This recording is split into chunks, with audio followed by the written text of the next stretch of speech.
Secretary Bello, clarify nga po yung order ng department nyo on deploying Filipino workers to Qatar. Naguguluhan po kasi yung mga kababayan natin. Hindi po ba makakaalis ang may mga existing contract na? Or is this only applicable to newly hired workers? Actually, Mocha, yung order of suspension ko ay applicable sa lahat.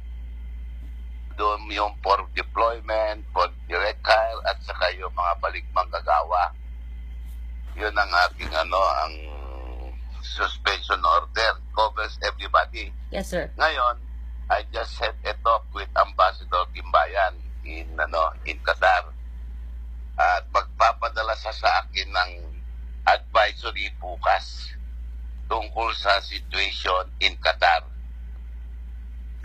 And on the basis of that advisory, I will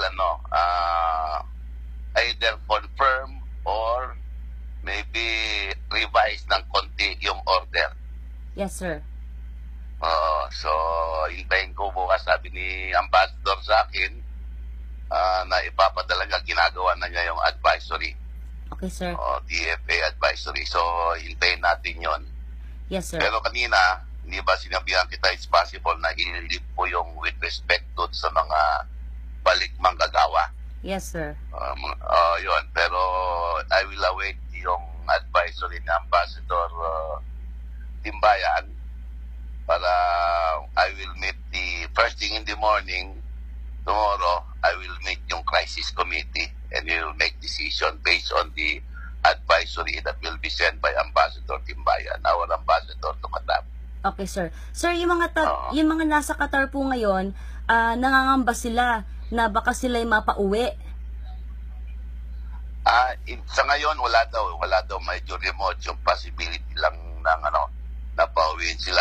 Ang medyo may problema tayo doon, Mocha, ay yung mga OFW natin na employed by yung mga non-Qatari.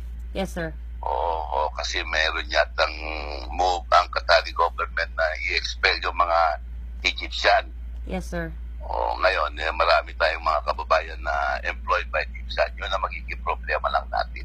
Okay, sir. So, abangan na lang po namin yung update, sir.